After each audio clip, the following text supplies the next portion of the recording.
Greetings. This week I'm in 2 Corinthians chapter 5, and we're talking a lot in my reflection about evangelism.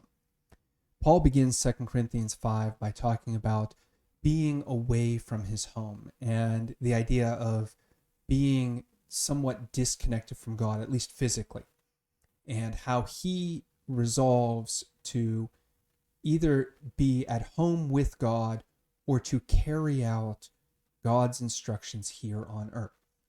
And in this way, he makes a transition from being away from God to being an ambassador.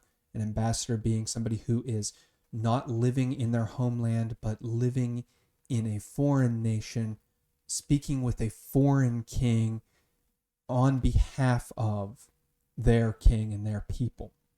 So for Paul, he views himself while he is not living with God as being an ambassador, somebody who is taking the message of his king to a foreign place.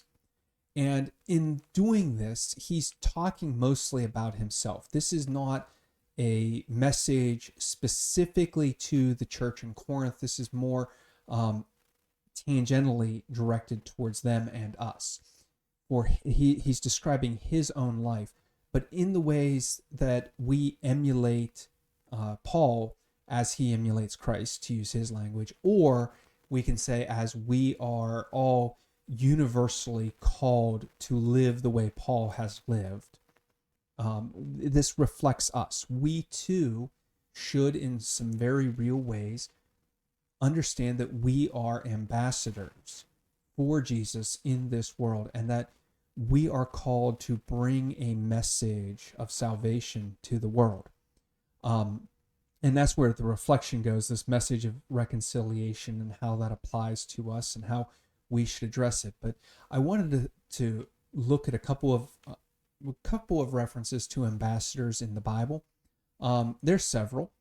We don't often think about them. We typically translate the words that are used in the Hebrew text as messenger, and sometimes we don't associate that, we don't make that mental connection that these messengers are in a way ambassadors. But they are used in a number of different ways.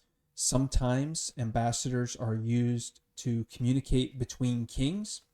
We see this famously where the Assyrian king sends his messengers, his ambassadors, to speak to the people of Israel in front of King Hezekiah, and they speak to people of Israel in their own language. This is probably the primary function of an ambassador. They communicate the message of the king, and in doing so, they represent the king. They embody the king. Now, that message, that particular scenario, is anathema to Paul. He's actually talking about the exact opposite kind of message, where the message that the Assyrian king sends to Israel is to surrender, to give up on your king, and to become a vassal of the Assyrian king. It's a very threatening message. Paul's message that he's going to talk about is a message of reconciliation, of healing, not one of threatening and violence. It's the exact opposite kind of message. We also see David sends ambassadors to fellow kings. One such instance is on the death of a king's father, where he has inherited the throne. David, for whatever reason, does not go himself to this king. Instead, he sends an ambassador. He sends a message with, or a messenger with a message of condolence and grief and lament for the death of the king, and praise for the son, and saying, "Hey, we have been friends before. Let's be friends again." This is another very common use of these ambassadors, and their function is to show people in the host city, in the host kingdom, the culture that they live in.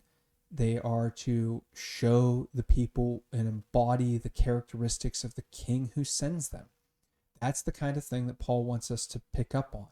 This kind of message is very important, that we who are here embody the king who sent us. In other words, we live like that king lives. We act as that king acts. We behave in a way that would be recognizable to that king, and we proclaim that king's message in the language of the people around us. So the messenger, the ambassador, obviously has to learn something of the customs and culture of the people that they are with and be able to communicate in that way. We also need to highlight that Paul talks about the message being that of reconciliation. Reconciliation is a very specific word that Paul's using here. It generally means that the wronged party is receiving compensation from the party that has done them wrong. In other words, for reconciliation generally to be used, it would mean that if I have wronged you, I am coming to you humbly to make amends as best I can. It is not used of a person who is wronged coming to the offender to create a relationship. It is strictly the offender trying to restore relationship with the person they have wronged. So what Paul is doing is flipping that term on its head and saying, even though God has been wronged, God is the one who should be compensated in some way because of the actions of humanity.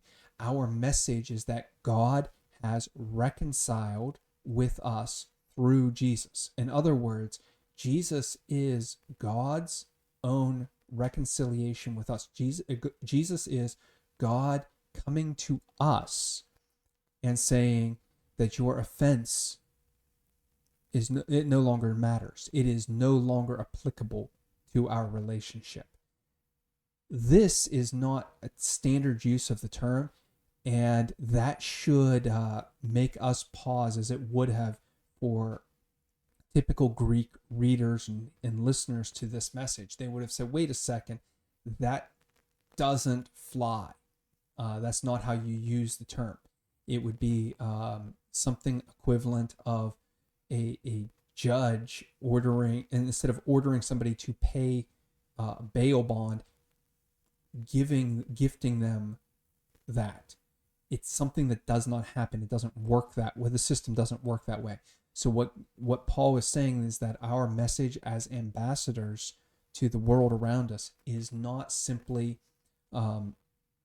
it's not one of the standard, you must make amends with God because you have done something wrong. Kind of the stereotypical sidewalk preacher of repent because God is angry. Instead, the message that Christians have is God has healed the relationship before you even knew that there was a wrong to be healed of. That is a vital part of this message. It's something that we have to reconcile, or that we have to recognize if we are going to be good ambassadors. We have to recognize the message that God has for us. So I hope that strikes you today. Those are the two major points. It's hard to have a lot more background information on this because of the way I'm tying it in. Paul kind of jumps to a new theme in verse, well, it depends on how you divide it, but probably in that verse 15-16 range. And he transitions slightly away from what he had been talking about and takes it in a new direction. So there's not as much background as there can be for some of these. Maybe one day I'll get into more background specific to just 2 Corinthians in general, and Bible books of the Bible in general. If that's something you would like, let me know. And if you have questions or comments that can further this discussion, please let me know in the comments. And until then, God bless, and I hope to see you again soon.